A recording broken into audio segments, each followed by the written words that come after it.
I am referring to AKA Joe Devere sapagkat matindi yung kanyang mga sinabi dito.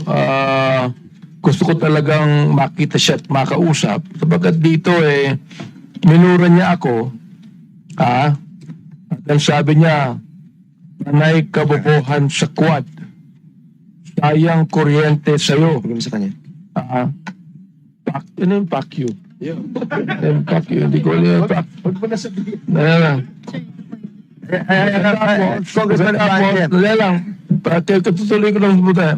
Mr. Chairman, Congressman, don't be so personal. Let's be more comprehensive on this approach. Binabasa ko lang po. Binabasa ko lang Oh, sige, go ahead. I'll give you Pangalawa, November 13, 2024, nagmura na naman siya. Hindi ko na babanggitin yung mura niya. Pag tinatanong kung anong legislation ginawa niyo in relation to this, BS, ano ba yung BS? BS inquiry, sasagot ka. Swelduhan ka ng taxpayers, gago. November 3, 2024, si Benny Abante at si Romel Marbil ay mga protektor ng illegal na droga dahil pilit nilang pinalalabas na hindi ito ganoon kasama. Tapos sabing ganyan, si Dan Fernandez and Ace Barber's survey are depressing. Alam na nila na matatalo sila sa eleksyon. So what is the hearing for? Smoke screen for the Biscam. Tinabi ko ito sapagkat matindi po itong mga akusasyon na ibinigay nitong gusto ko nilang magmura Hindi na ako magmumura muna. Oo. Kailangan po, itong mga to, ang tatapang nila Ang tatapang sa pagmumura, wala tayong kalaban-laban. Ngayon, pag kaharap dito, hindi makaharap dito. Oo.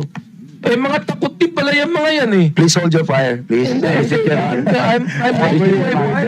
On the process of administrative, ano pa lang muna tayo, Congressman Abante. We can tackle that on the interpellation. Mr. Chair, gusto ko lang pong bagitin tong kanya excuse letter. Nakalagay dito, after meaningful consultation with my lawyers, gumaya pa na abogado.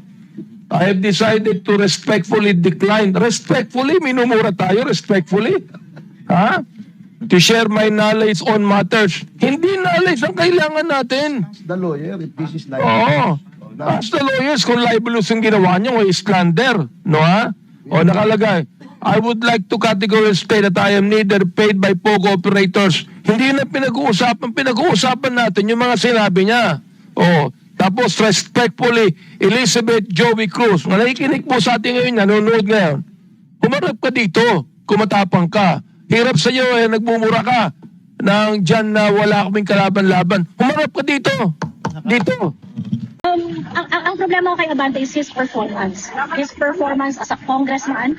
Is he representing the voice of his constituent? Yun ba yung pinaglalaban? We are watching you, Benny Abante. We've seen you perform sa Quadcom, sa Committee on Good Governance and Public Accountability. We know that you are doing this for certain purpose na definitely hindi kasama ang welfare ng mga constituents mo at ng mga Pilipino. So, di ba? Ano sabihin ko sa'yo? And, I am just a private citizen expressing my grievance. Yung frustration ko sa trabaho niyo dyan sa House of Representatives. What do you want us to say? Bravo? I mean, that's ridiculous. I mean, you cannot take my rights. Yun lang yung meron tayo Tayo mga content creator, tayo mga vloggers, yun lang yung meron tayo Boses! And you want to intimidate us, you want to silence us? Why? Gawain ng abusadong tao yan. Gawain ng abusadong taong nasa kapangyarihan. You're not gonna be there forever, Benny Abante.